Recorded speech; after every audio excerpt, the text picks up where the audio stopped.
Austin? Baby? Ano yun?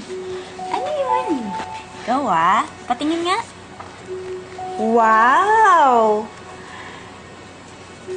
Tayong tatlo ba to? Ng daddy mo? Austin, tinatanong kita. Kami pong tatlo ni Mami at ni Daddy. Bakit naman dati ako yung nilalagay mo dito? Kasi tayo naman talaga yung family, di ba? Lalo na ngayon, magkaka-baby kami ng daddy mo. Sorry po, Mama Georgia. Gusto ko po talaga makasama si Mami sa drawing ko po. So, ganon? Ha?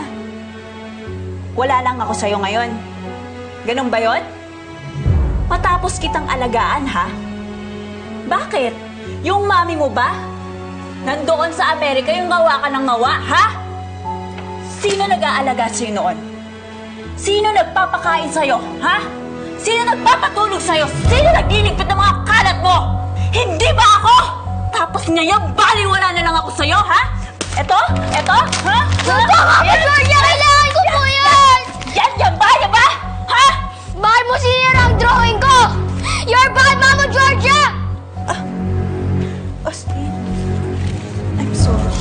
Sorry, Austin, na-hit lang naman si Mama Georgia mo kasi mas mahal mo na yung mami mo kaysa sa akin Hindi mo pa rin dapat ginawa yun! Ma! Ma, ano ginawa mo kay Austin? Huwag kang makilang dito, ha? Austin, sige na, huwag ka nang magalit po. Gusto mo mag-drawing na lang tayo uli, ha? Nasaan yung lapis mo? Ayoko! Hindi ka marunong mag-drawing katulad ni Mami Emma! Tapos pinapagalitan mo ako! You're bad, Mama Georgia! Austin, sandali! Austin! Sandali!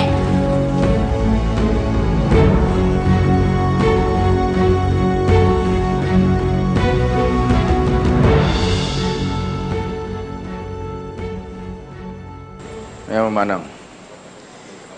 Nakausapin ko si Austin, hindi dapat na ginagawa ni Georgia yon kay Austin. Sige, nakausapin ko na lang siya. Salamat ha.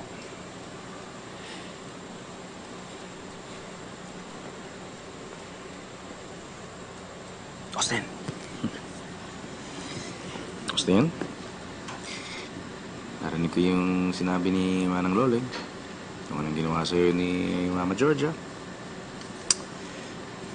Hindi tama yun. Pero pagpapasensyahan mo na lang si Mama Georgia kasi buntis siya. Alam mo naman ng mga buntis, they're very sensitive.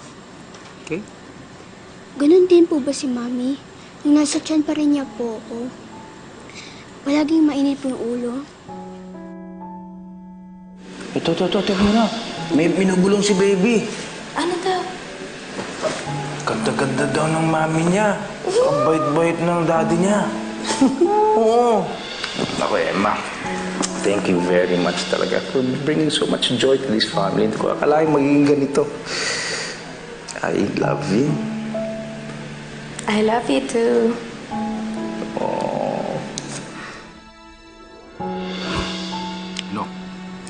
Hindi ganun ang mama mo. Ang mama mo, parating masaya. Tuwa nga siya, dumating ka eh. Buntis siya sa'yo? Wow, masaya mama mo.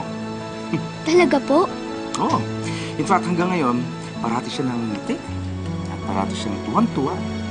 Dahil ikaw ang nagpapasaya sa amin. Ikaw. Alam mo bang ikaw ang bridge? Magandang bridge sa aming dalawa ng mami mo. Alam mo ba yan? Hindi po. Ikaw yun.